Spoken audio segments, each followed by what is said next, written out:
Clemson fans are not going to like this, but the SEC should stand pat. If I'm the SEC and, Greg Sankey has delivered kind of a coy response on this. Our focus has been to continue on and building around the 16-member institutions we have. He was asked about Florida State's candidacy, and that's what he said. Our focus is to continue to build around. It's a non-answer. He's not telling you he's not going to do something, right? He is simply saying to you, our focus is on what we've got right in front of us. But I really hope, my friends, that the SEC does actually stand pat, because as presently constituted, they can still loosely claim to represent the southeastern portion of the United States. I realize Missouri's an odd fit. I realize Oklahoma and Texas are pretty much dead center. But you've got the southern part of the central part of America, right? And then you go east, and you essentially have the lower quadrant of that region. You look at the ACC, and the ACC is essentially, Diesel, the entire East Coast, right? Yeah. It's essentially the entire East Coast.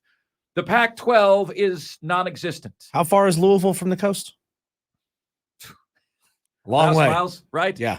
The Pac-12 is non-existent. The Big 12 has schools in Utah. What is the map for the Big 12 nowadays? Anyway, the Big 12 has Utah and West Virginia in it, Diesel. Yeah. Okay? I mean, that's what the Big 12 has right now. And it's got a big hole in the state of New Mexico. The Big 10 has the Midwest and now the most valuable brands on the West Coast. The SEC has something in front of it right now that no other conference has, and that is regional pride. They have regionality. They have the uniqueness that made college football unique, that has, with the moves today, been flushed down the toilet. I mean, what are we even doing? Colorado leaves the Big 12, goes to the Pac-12, goes back to the Big 12. Diesel, it's kind of pathetic. It feels like, and this has happened to me, Diesel, quite honestly. I was the most painful period of my life, Gus. Most painful period of my life. Hosting Afternoon Drive with Booger McFarland in Tampa. I get engaged. We get a super nice home on the bay in Tampa. We get a puppy, okay? Unbeknownst to me, there are negotiations going on behind the scenes, and my station is involved in a 13-station trade, okay? CBS Sports Radio traded 8 stations to Beasley. Beasley traded 5 stations back to CBS, and we were involved in that trade. And then the new company said that we're not going to continue sports in Tampa. Well, 2 months after that, 2 months after I lost my job, when everything had been going beautifully and literally we had just gotten engaged, okay? My fiance at the time says to me, I'm no longer feeling that into you. And then it hit me that she wasn't into me. She was into the job and the status and the title and the VIP parties and the hanging out with NFL players and being with somebody that people knew around town. Like, that's what she was into. And when that was stripped away, she left. She left. Diesel, it feels like that to me right now, brother. Like, it feels like, well, wait a minute. If you don't show me glitz and glamour, we're going to peace out to the Big Ten. Sincerely, Oregon and Washington. They had zero loyalty to the conference, to the presidents, to the athletic directors, to the conference's office as well. In no way did they work together to bring this together. They left when the money dried up. And it just feels so superficial to me, man. Yeah.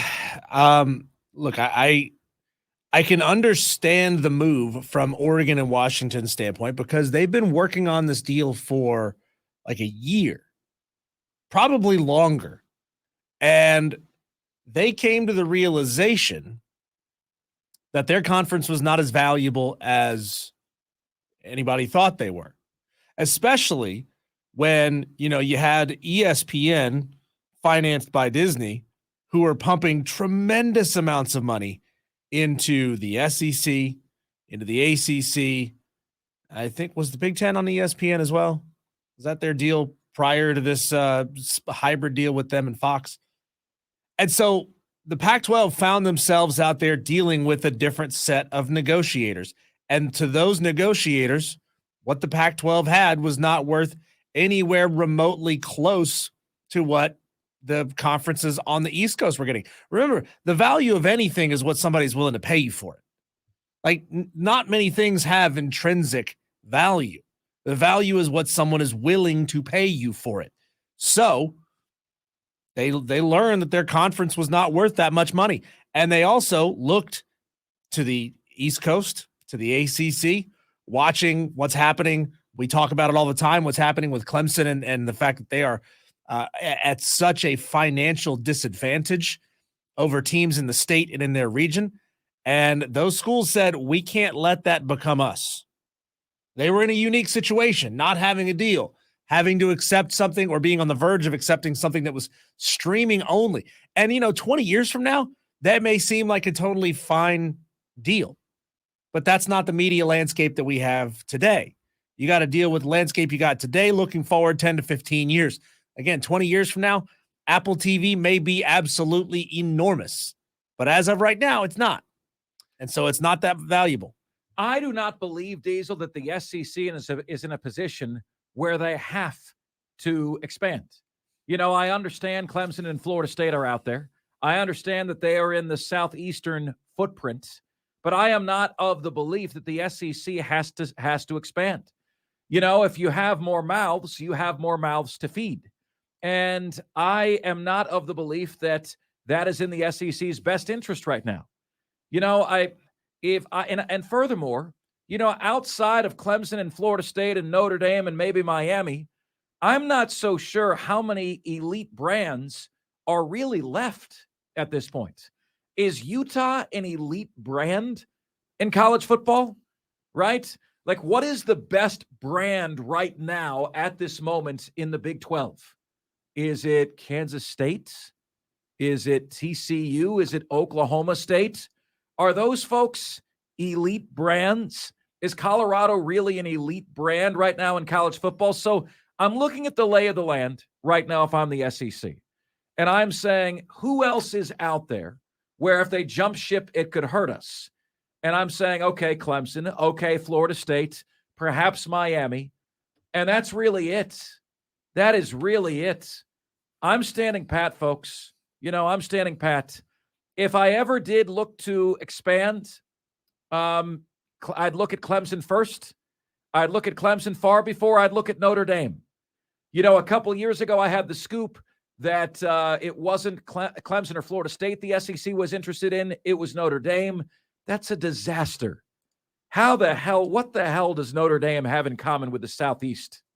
You lose that. You lose so much of what makes fans proud to be part of the Southeastern Conference, right? I'm standing pat. I don't need more mouths to feed. Sorry, Clemson. Sorry, Florida State. Sorry, Miami. Sorry, Notre Dame. You guys are the best brands out there that remain. I'm not interested. I'm not interested because we still have in the SEC regionality. We still have the pocket. We still have conference pride, whereas every other league is turning into the NFL.